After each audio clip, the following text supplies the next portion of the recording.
Assalamualaikum warahmatullahi wabarakatuh.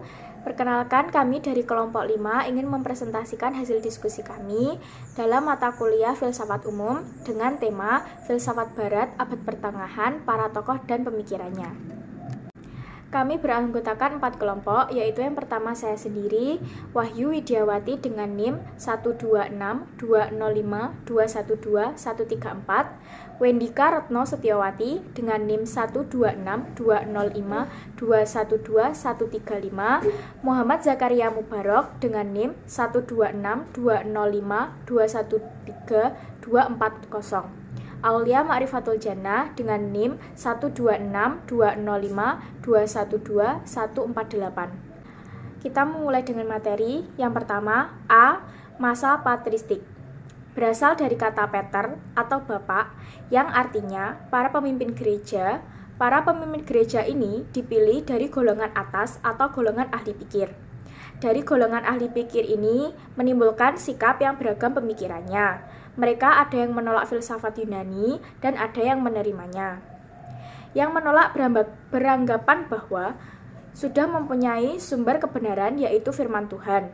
Perbedaan itu pun berkelanjutan. Orang yang menerima filsafat Yunani mengatakan bahwa yang menolak itu munafik. Yang dituduh munafik pun menyangkal dan mengatakan hal tersebut fitnah dan melakukan pembelaan bahwa mereka yang menolak filsafat umum merupakan yang benar-benar hidup sejalan dengan Tuhan. Akibat munculnya upaya membela agama Kristen, yaitu para apologis, pembela iman Kristen, dengan kesadarannya membela iman Kristen dari serangan filsafat Yunani. Para pembela iman Kristen tersebut antara lain 1. Jusnistus Martir. Yang kedua, Clemens 150-215. Yang ketiga, Tertullianus 160-215. Dan yang terakhir, Augustinus 354-430. Yang pertama, ada Justinus Martir. Nama aslinya Justinus, kemudian nama martir, diambil dari istilah orang-orang yang rela mati hanya untuk kepercayaannya. Menurut pendapatnya, agama Kristen lebih tua dari filsafat Yunani, dan Nabi Musa dianggap sebagai awal kedatangan Kristen. Selanjutnya, dikatakan bahwa filsafat Yunani itu mengambil dari kitab Yahudi.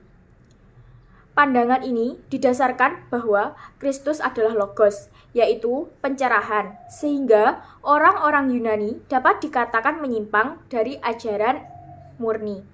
Dikatakan menyimpang karena orang-orang Yunani terpengaruh oleh demon atau setan yang dapat mengubah pengetahuan yang benar kemudian dipalsukan. Jadi, agama Kristen lebih bermutu dibandingkan dengan filsafat Yunani. 2. Clemens 150-215. Ia termasuk pembela Kristen, namun tidak membenci filsafat Yunani. Pokok pemikirannya sebagai berikut.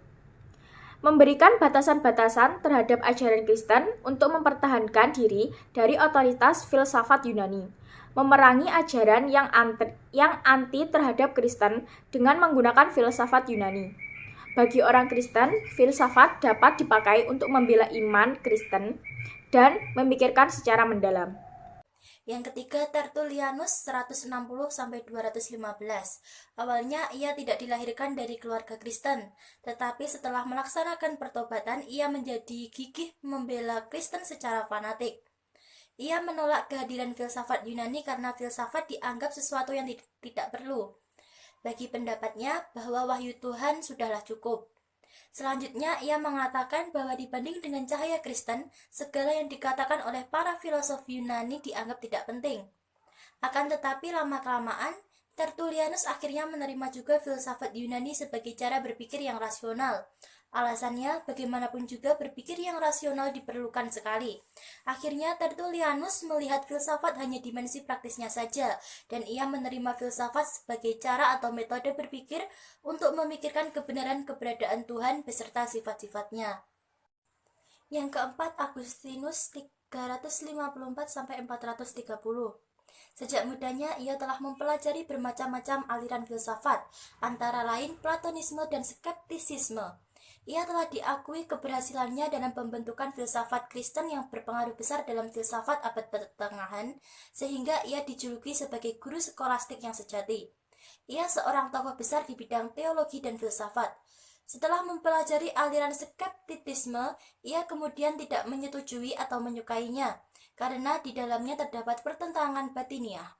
Menurut pendapatnya, akal pikir manusia dapat berhubungan dengan sesuatu kenyataan yang lebih tinggi. Akhirnya, ajaran Agustinus berhasil menguasai 10 abad dan mempengaruhi pemikiran Eropa.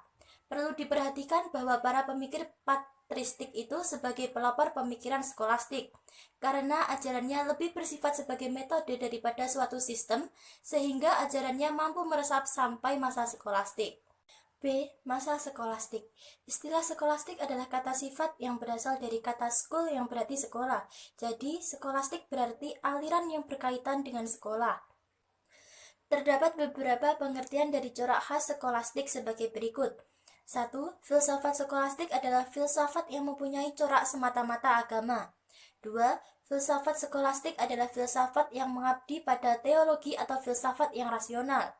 3. Filsafat skolastik adalah suatu sistem filsafat yang termasuk jajaran pengetahuan alam kodrat.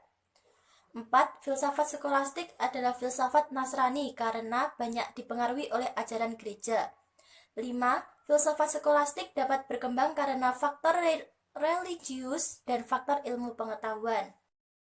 1. Skolastik awal. Sejak abad ke-5 hingga ke-8 Masehi, pemikiran filsafat patristik mulai merosot. Terlebih lagi pada abad ke-6 dan ke-7 bisa disebut dengan abad kacau.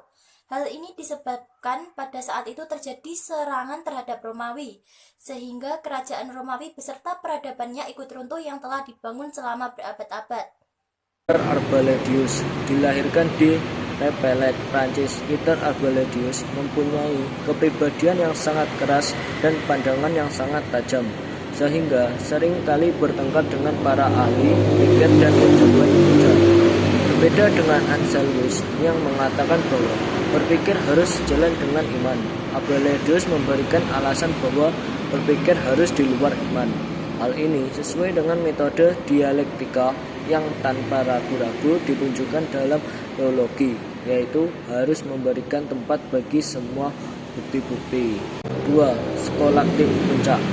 Masa ini merupakan kejayaan skolastik yang berlangsung dari tahun 1200 sampai 1300, dan masa ini juga disebut masa berbunga. Masa itu ditandai dengan munculnya universitas-universitas dan ordo-ordo yang secara bersamaan ikut menyelenggarakan atau memajukan ilmu pengetahuan. Tokoh pada masa ini ialah Thomas Aquinas. Ia memiliki nama Santo Thomas Aquinas. Ia lahir di kota Rocca, Secca, Napoli, Italia. Selain menjadi ahli pikir dan juga dokter gereja bangsa Italia, ia juga menjadi tokoh terbesar skolastisisme tahun 1245. Dia belajar pada Albertus Magnus. Lalu pada tahun 1250 ia menjadi guru besar di Prancis, dan pada tahun 1259 menjadi guru besar dan penasehat Paus. Karyanya menjadi taraf yang tinggi dari aliran skolastisme pada abad pertengahan. Ia menerima pemikiran Aristoteles sebagai otoritas tertinggi tentang pemikiran yang logis. Menurut pendapatnya, semua kebenaran asalnya dari Tuhan. Kebenaran diungkapkan dengan jalan yang berbeda-beda, sedangkan ilmu iman berjalan di luar jangkauan pemikiran. Selanjutnya, ia mengatakan bahwa iman lebih tinggi dan berada di luar pemikiran yang berkenaan dengan sifat Tuhan dan alam semesta. Thomas sendiri menyadari bahwa tidak dapat menghilangkan unsur-unsur Aristoteles. Bahkan, dia menggunakan ajaran Aristoteles dalam memasukkan unsur Aristoteles ke dalam ajarannya. Dia menggunakan langkah-langkah sebagai berikut. Yang A, menyuruh teman sealiran Willem van Moerbeke untuk membuat terjemahan baru yang langsung dari Yunani. Yang B. Pengkristenan ajaran Aristoteles dari dalam. Yang C. Ajaran Aristoteles yang telah dikristenkan dipakai untuk membuat sintetis yang lebih bercorak ilmu. Yang ketiga, skolaktif akhir masa. Skolaktif akhir masa ditandai dengan adanya rasa jemu terhadap segala macam pemikiran filsafat yang menjadi kiblatnya, sehingga memperlihatkan stagnansi atau kemadegan. Di antara tokoh-tokohnya adalah William Ockham dan Nicholas Cusasus. William Ockham. Ia merupakan ahli pikir Inggris yang beraliran skolastik. Karena terlibat dalam pertengkaran umum dengan Paus John ke-22, ia dipenjara di Avignon. Tetapi, ia dapat melarikan diri dan mencari perlindungan dari Kaisar Louis keempat. Ia menolak ajaran Thomas dan mendalilkan bahwa kenyataan-kenyataan itu hanya terdapat pada benda-benda satu demi satu. Dan hal-hal yang umum itu hanya tanda-tanda abstrak. Menurut pendapatnya, pikiran manusia hanya dapat mengetahui barang-barang atau kejadian-kejadian individual. Konsep-konsep atau kesimpulan-kesimpulan umum tentang alam hanya merupakan abstrak buatan tanpa kenyataan. Pemikiran yang demikian ini dapat dilalui hanya lewat intuisi, bukan lewat logika. Di samping itu, ia membantah anggapan skolastik bahwa logika dapat membuktikan doktrin teologis. Hal ini akan membawa kesulitan dirinya yang pada waktu itu sebagai penguasanya adalah Paus John ke-22. C. Masa peralihan. Zaman ini merupakan embrio masa modern. Masa peralihan ditandai dengan munculnya Renaissance, humanisme, dan reformasi yang berlangsung dari abad ke-14 hingga ke-16. Renaissance atau kelahiran kembali Eropa ini merupakan suatu gelombang kebudayaan dan pemikiran yang dimulai di Italia, kemudian di Prancis, Spanyol, dan selanjutnya hingga menyebar ke seluruh Eropa. Di antara tokoh-tokohnya adalah Leonardo da Vinci, Michelangelo, Machiavelli, dan Giordano Bruno. Humanisme pada mulanya dipakai sebagai suatu pendirian di kalangan ahli pikir Renaissance yang mencurahkan perhatiannya terhadap pengajaran kesusastraan Yunani atau Romawi serta perikemanusiaan. Kemudian, humanisme berubah fungsinya menjadi gerakan untuk kembali melepaskan ikatan dari gereja dan berusaha menemukan kembali sastra Yunani atau Romawi. Di antara para tokohnya adalah Boccaccio, Petrarchus, Lorenzo Valla, Erasmus, dan Thomas More. Reformasi merupakan revolusi keagamaan di Eropa Barat pada abad ke-16. Revolusi tersebut dimulai dari gerakan terhadap perbaikan keadaan gereja Katolik. Kemudian berkembang menjadi asas-asas Protestantisme. Para tokohnya antara lain John Calvin dan Martin Luther. Baik, sekian presentasi dari kelompok 5. Jika ada kurang lebihnya kami mohon maaf. Wallahu muwaffiq ila aqwamit thoriq. Wassalamualaikum warahmatullahi wabarakatuh.